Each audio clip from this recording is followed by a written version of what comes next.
Hey guys, my name is Justin and welcome to Hellsboro, where we care about the design behind designer luxury. And if you do too, make sure to subscribe. It's just a dance every time. So for today's video, I wanted to talk about something that I haven't really seen many people talk about. I don't know, I guess Gucci hasn't really talked about it. Oh yeah, it's from Gucci. It's something called Gucci Continuum, and it's something that you can find on the Vault. For the uninitiated, Gucci Vault is kind of where they do these I guess more like experimental type projects. They're kind of dealing a little bit with sustainability, a little bit with digital. It's where you could find a lot of restored Gucci bags, and then the artisans of the house would make them unique so that you would have a one-of-one piece, which is super cool. It's also the place where you could find the Gucci NFTs, which is okay. They have a new project called Gucci Continuum, which is a set of collaborations with different designers and brands. General overview, I haven't really done too much exploring because I kind of, you know how I like to go in a little bit blind. You know, we're exploring together. But it seems like they take archival or dead stock fabrics. They collaborated with these different houses, designers, brands, and they made new products out of them. I think it's a really interesting step into looking at what sustainability could be if we're talking about dead stock, warehouse, stuff that's been sitting in a warehouse. But then also, is it just greenwashing? Is it a company that's oh, we're gonna just market it in this way so that we can pass it off and kind of sell ourselves as this oh no, yeah, we're green, we're sustainable. I don't know, we'll explore that together and kind of parse through the information on the website just to see. Okay, so this is the homepage for Gucci Continuum. I'm gonna just read it because, I don't know, also I've been told that I have an announcer voice. A collection, a sequence, a progression of values. Vault's curatorial instincts to transcend time are further defined by Gucci Continuum, a collection that sees top design and artistic talent turn archived materials into new creations.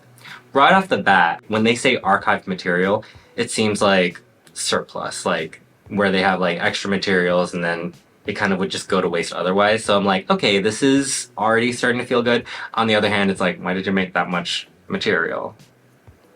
I don't know. Okay, so I figured I would take the time and actually go through each of the different collaborators with Gucci. Right off the bat, we have someone called Rave Review. You can tell this is very much not Gucci style, but I do think it's interesting. Okay, I know normally I like to just look at the images and make my call based on that, but I'm super curious what they just have to say in general. Instantly, these are Swedish names. Stockholm based. Yep, okay. Oh, it's a pretty new brand. It only started in 2017, and they upcycle pre-existing materials. So they're known for working with dead stock fabric or something like that. They use the term repurposed fabrics. So to me, that means it's dead stock fabric, a surplus of fabric. This seems like they're using materials that would otherwise be trashed or just collect dust or something like that.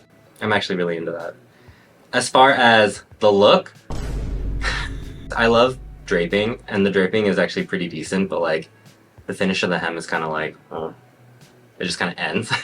And they have some fabric hanging down. I think the combination of fabrics they chose is beautiful, and the styling is really interesting. It makes it feel a lot more punk rock because of the bag, necklace, shoes, etc. It also feels a little dated. It feels kind of late aughts, early 10s. But then this also feels super updated, the cropped and asymmetrical tweed skirt. I mean, I think it's interesting that Gucci is willing to collaborate with these up-and-coming designers that have this kind of sustainability kind of mindset. So for me, this is a win. I like the skirt, actually. I like that they did their kind of drapey thing, but then with the tweed, so it's a thicker fabric. It's a little bit more funky. It reminds me of Chipova Lowena, the carabiner skirts. It kind of reminds me of that in a way, just because the mix of plaids, not anything else, because this is a very different silhouette. This, okay, do you know what this dress reminds me of? If Cher from Clueless was born into Gen Z, this is what she would be wearing. It's very much Gossip Girl reboot, where it's oh yeah, you know, I wear luxury things, but then oh, I am sustainable, but then it's still crazy expensive. I mean, $800 for a dress made out of Gucci fabrics, that's actually not that bad.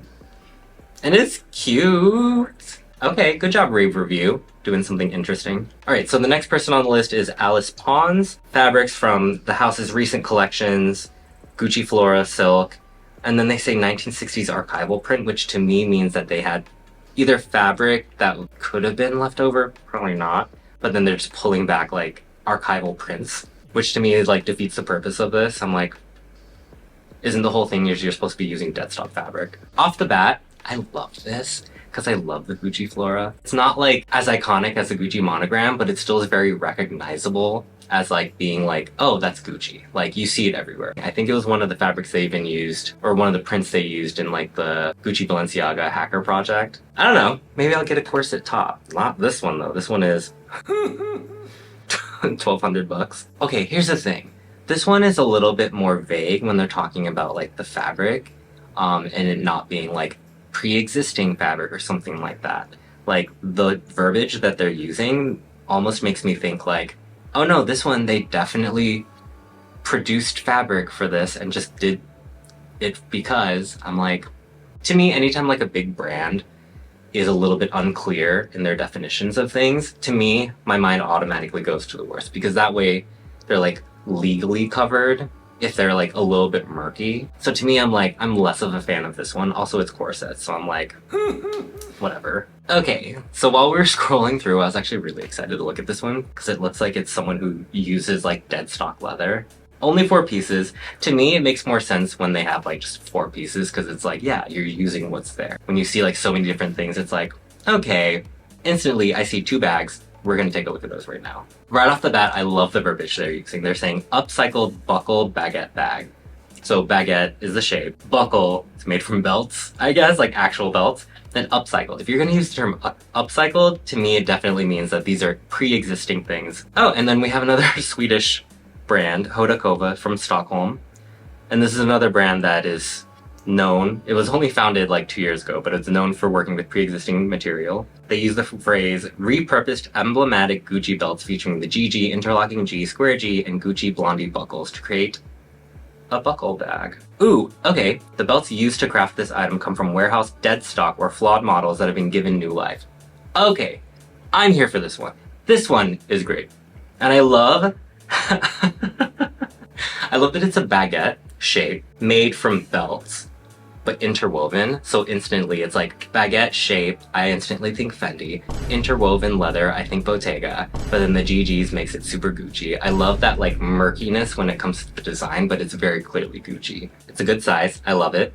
It looks like it has a really short handle. It must be adjustable, but I can't imagine that it's anything more than a shoulder bag or maybe even just a top handle. And the construction of it looks really interesting. Like you can see that there's some belts that have like the GG monogram on it, but then it's like secured with, it looks like interwoven, like leather string. I don't know, with leather. But yeah, I'm a huge fan of this one. I wonder if like the whole top opens, like all those different belts are like sewn together to make one like flap, and you just open that one thing. And then we have one that's made with like their monogram fabric. God, these are expensive. It's cute though, I love it. Oh my god, I'm obsessed with this look. I love the idea of something luxury that looks like it was like homemade in a way, so it kind of looks like a one-off piece. I know they're like selling this authenticity in kind of like an inauthentic way, but because it's them, it is authentic. But I don't know, they're kind of towing the line, which like makes me a little uncomfortable, but also I still like it. Like when you have to go to the bathroom really bad, and like you know that there's a bathroom at home, and you're like walking up the stairs to your home, so you're like, oh, this sucks, but I know I'm gonna be free in a second, or something, like, you know, like that little like in-between space where it's like, am I gonna be okay, no, I take it back, I just like this. This is cute. If I was made of money, I would absolutely buy this. I do not like how when you get to the end of the photos, it's like, oh no, you're gonna go down to the product description. No, I don't care anymore, I already read one. Surprisingly, I like the monogram canvas one better. It feels like in a similar vein as the hourglass. It doesn't look like it should be that way, like it looks fake, and this looks fake, you know? Like this looks like someone's like fashion project was like, oh yeah, I went and I just like bought up a bunch of belts and I just like put them together. I'm not endorsing this, like you should not do that, but like this is the vibe that it gives, and like I'm obsessed with it. Alright, so next brand is the collaboration with Vans. I was just drawn to this one because it has like the black and white checker of leather on top, which is very like emblematic of the Vans classic slip-on. Okay, so this item contains repurposed fabrics. Obviously the sole is new, probably the lining is new, and I would even guess to say that if there's leather, it might not be repurposed or like existing. But I do have to say I love this. I love that they added like grommets and spikes to the top of the shoe. Do you see this product image? Oh yeah, we're gonna show off this product. We're gonna have it covered by tans. This is interesting. They made a mule. Why are they calling it a high top?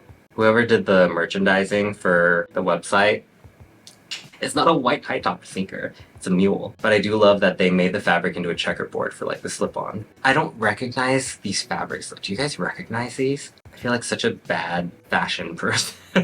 Like, I know there's people on here who'd be able to immediately recognize, like, oh, that's from the Gucci pre-fall 2017 collection. I guess for all of these, I'm just not familiar with some of these other designers, but I'm assuming that the shapes that we've seen are kind of like house codes, or like they're trying to develop into house codes through repetition. Although I think it's difficult for like some of the brands that were made like less than 5 years ago. But establishing repetition through like specific kinds of shapes that we're seeing, and then for them to be able to use like Gucci fabrics that are being repurposed, I think is a really interesting twist on that repetition. Really like establishing like these are our shapes. Even with Gucci's fabrics, even with Gucci's materials, these are emblematic of what our house stands for, including like the whole notion of like repurposing materials and things like that. Good job, Vans. Who knows, maybe I'll splurge. This one, I guess I'll take a second to look at Alpha Industries and Slam Jam. That sounds familiar. Does that sound familiar to anyone? Oops, sorry, I turned my phone. You guys probably just got like twisted around on the side. Reversible MA1 bomber. It has to be like a streetwear brand.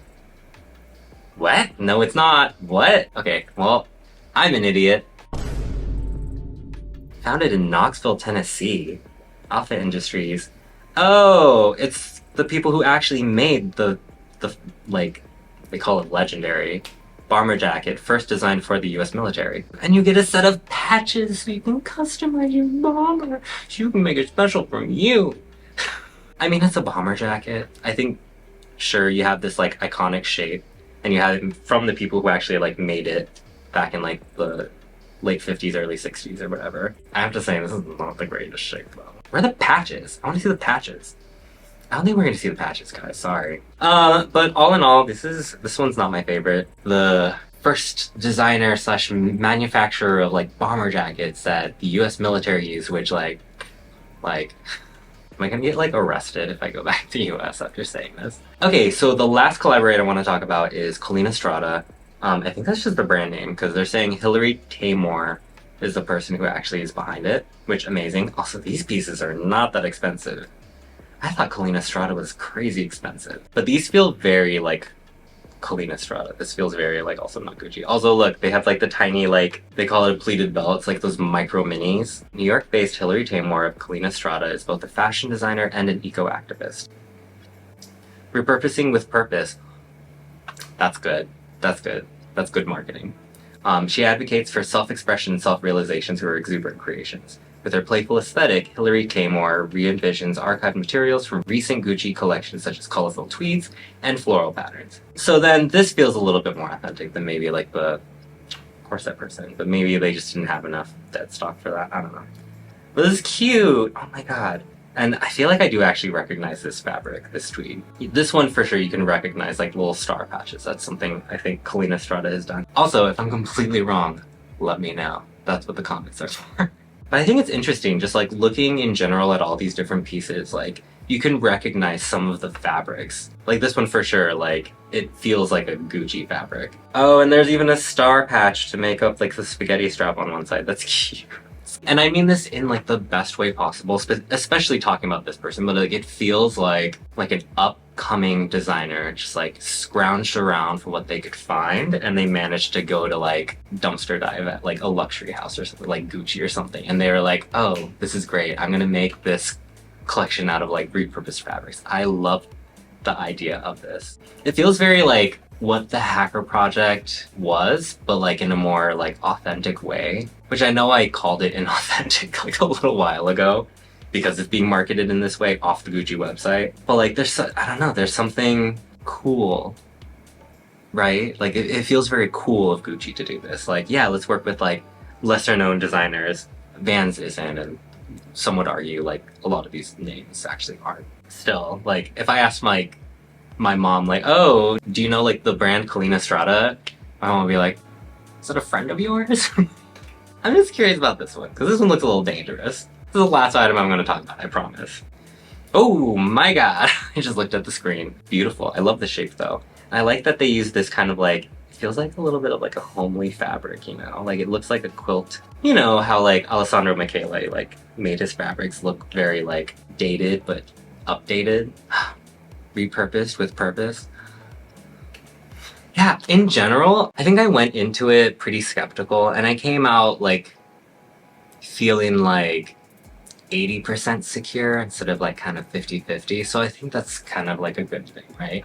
It feels like, sure, for some of them, they had to produce new parts of things like linings, shoe soles, boning for corsets, and even some of the fabrics for corsets. It's worded in a way that makes me feel like it's not actually repurposed fabric, but maybe like there wasn't a fabric that they could use from whatever dead stock fabric exists in the Gucci warehouses. Because the vault also like just in general featured smaller designers and just kind of sold their stuff from the vault, which I love that initiative of like really spreading the word about these like lesser known designers. But the fact that they supplied Gucci materials to these designers to make products that are very recognizable for the designers that made them, this must have been some initiative that was started back when Alessandro Michele was still at the house.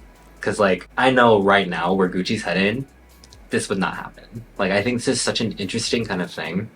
And I'm really curious to see, like, not the fallout of it is, but like when the dust settles, what happens? Because I haven't seen any sort of promotion. Maybe like we haven't seen any promotion because Alessandro Michele is out of the house and they're like, yeah, we don't care about this. We don't want it to do well, so we don't have to do it again. If this is something that does continue and is successful, not just from like a commercial standpoint, but just from a brand image, like a brand value kind of standpoint, I think it's something that Gucci could really use to still reiterate, like, yes, we are a brand that cares, even though we're getting bored. All right, but let me know what you guys think. Did you even know this was happening? Because I barely found out about this. I would love to hear if you guys like had awareness of it, or do you guys like anything from there? If you like anything, let me know. I love to hear from you guys, and I love to see like what your opinions are on these things. Do you already like Collina Strada, or do you already like Vans, and are you planning on getting it? Or do you think it's kind of like a bastardization of what some of these other brands mean by like collaborating with such a big house? That's kind of where I'm torn. But, you know, I would love to get your opinion so I could get a better informed opinion for myself. That is all I have for you today. So if you like this video, please make sure to like and subscribe. It lets me know that you like this kind of content and that you too care about the design behind designer luxury. Until next time, I don't know why I did that.